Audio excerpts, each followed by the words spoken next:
Welcome to Let's Read Mobile, presented by the Boys and Girls Clubs of South Alabama. I'm Miss Karen, and I would like to read a story to you today from one of my favorite series, Skippyjon Jones. Now, in case you didn't know, Skippyjon Jones is a very mischievous little Siamese cat with a great big imagination. When he jumps on his bed and sees himself in the mirror, he doesn't see a Siamese cat, he sees a Chihuahua. And Skippyjon gets into all kinds of adventures in his very own closet with his imaginary Chihuahua friends, Los Chimichangos. This story is called Skippyjon Jones, Lost in Spice by Judy Schachner.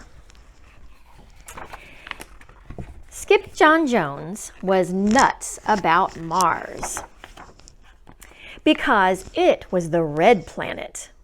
I love red, that's what I said, and I musty put some rusty in my big boy bed. So off he went to the kitchen where Mama and the girls were starting supper.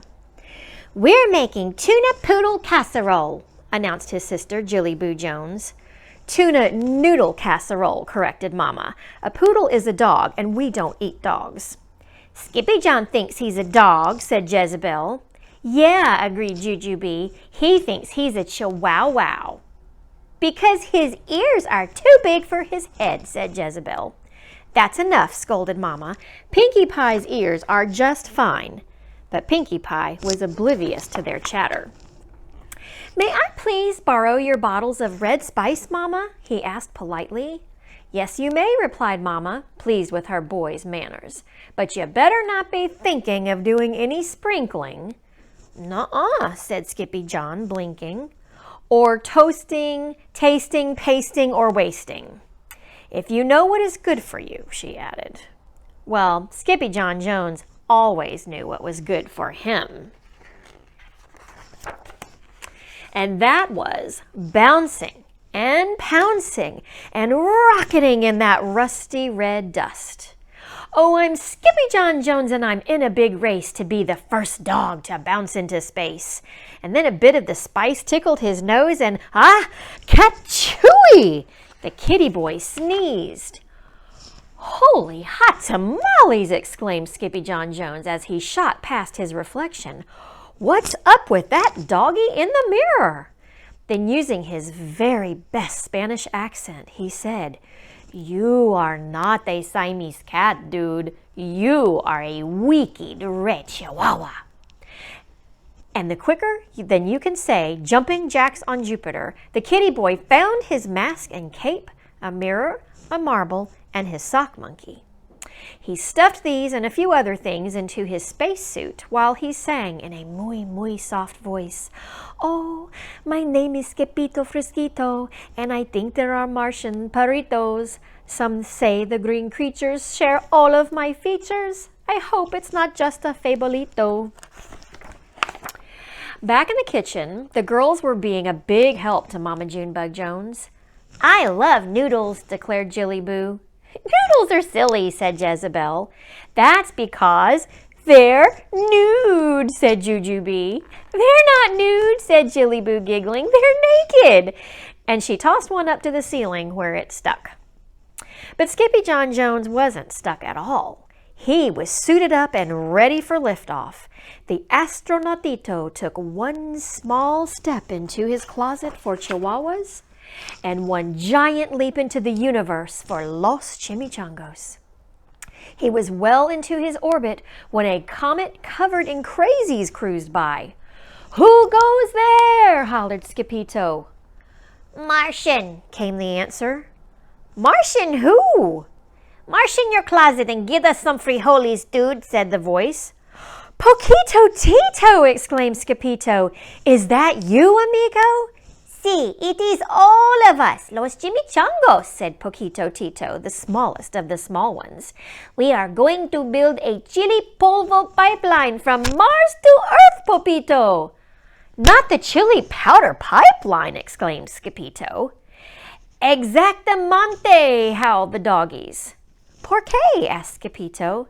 "Because, amigo," began Don Diego, the biggest of the small ones, "the chili powder on Mars is muy caliente, and it will keep us very warm in el invierno." And then off they zoomed. The Cuckoo Comet and the Kitty Boy made it to Mars with a soft landing. Oh, sighed Don Diego, that felt marvelous. Then he turned to glance at Skippyjo. No offense, Poco Coco, but why this suit de la nieve? Asked Don Diego. It's not a snowsuit, declared Skippyjo. It's a spacesuit. Dude, you don't need a spacesuit up here, said Poquito Tito. You need a space suit. Mars is covered in the chili powder, chico. This made the perros go loco in the rojo, singing, Chili-ru, chili-ri, chili-rito, it's a wag of the tail for Skippyjo, for there's nothing as nice as a roll-in hot spice in the light of the Martian moonitos. But a roll in the rojo should have been a no-no, because quicker than you can say monkeys making meatballs, Skippyjo rolled and rolled and rolled in the opposite direction from his pipeline puchitos. Whew, said Skippyjo, panting. You boys are right. The spicito is hot.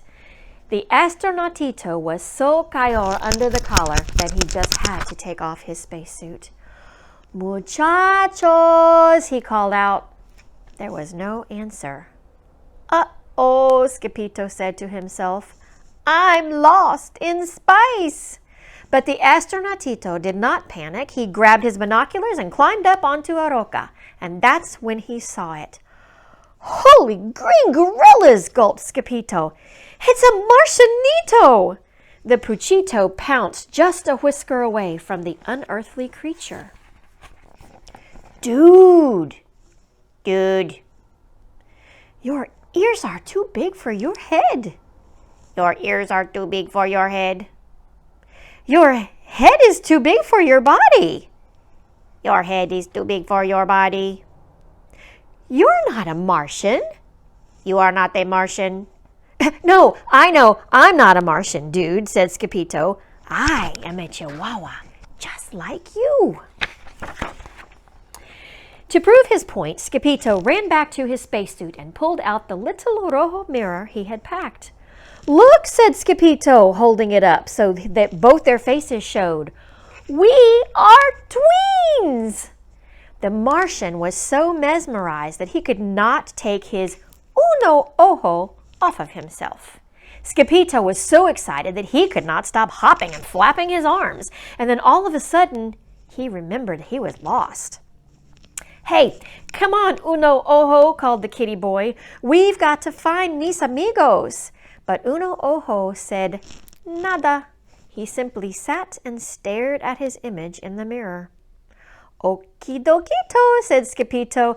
I'll go, but you have to keep your eye on my stuff, especially my sock monkey. And then he took off faster than a tiddlywink in a tornado. He didn't have to go far. In less time than it takes to tickle a termite, Skippyjo found his cucoritos cooped up inside a crater. Dudes, shouted Skippyjo. Dude, whispered Don Diego, you are just in tiempo. In time for what? Skippyjo asked. Hombres de la Marte, said Poquito Tito with a shiverito. Not the men from Mars, declared Skippyjo. The mere mention of Martians made the muchachos go mad. Knock, knock, who goes there? Verde Martians everywhere, slurping sloppy ice cream cones, slurping sloppy, speeding into spicy zones. Mossy Martians on the move, what do they think they have to prove? We did not come here for a fight, we want to build, we will not bite. Then Skippyjo felt the fur stand up on the back of his neck. Because the critter's crater was about to have 5 crazy creatures for company. Holy hoopleheads, hollered Skippyjo. Here they come! Before Skippyjo could think what to do, the Verde visitors pulled out of their space buggies bearing all of Skippyjo's stuff. 2 were green and mossy, while the 3rd was green and bossy. The 4th was green and funky, and the 5th was green and... Monkey! Yelled Skippyjo. That's my sock monkey! Ditto, declared Skippyjo's one-eyed Martian twin, emerging from the green group before him. Without saying another palabra, Skippyjo picked up his monkey's paw and pulled. First, Skippyjo yanked it this way, and then Uno Ojo yanked it that way. "It's Tuggo Monkito!" cheered the chimichangos. On the count of 3, the papitos planned to pull tambien, but as the doggies shouted, "Uno!" the Martians hollered, "Ojo!" And uh-oh, Uno Ojo let a go-go, sending the kitty boy flying. Skippyjo and his sock monkey hurtled headfirst back to earth and out through his closet door. "Kaboom!" he hollered, breaking the sound barrier and maybe his head. "Skippyjon Jones!" exclaimed Mama, rushing into his room. "What on earth are you doing?" The kitty boy stood up and shook off a cloud of red spice. "I didn't do anything on Earth, Mama," replied Skippyjon. "I did everything on Mars." "Oh, that's terrific, Major Tom," said Mama. Then she straightened the kitty boy's ears. "You must be starving." Later that night, the kitty boy looked up at the starry sky. "Mars," he muttered, beginning to bounce. "Oh, I'm Skippyjon Jones and I like my red jammies 'cause they're made from the wool of green Martian lammies." "Stop bouncing, Pinkie Pie," scolded Mama. "I'm not pink, I'm red," said Skippy. "It's over, Red Rover," said Mama. "Just go to sleep." And that's exactly what he did. Thank you for joining us today. Don't forget to watch us next time. And until then, let's read, Mobile.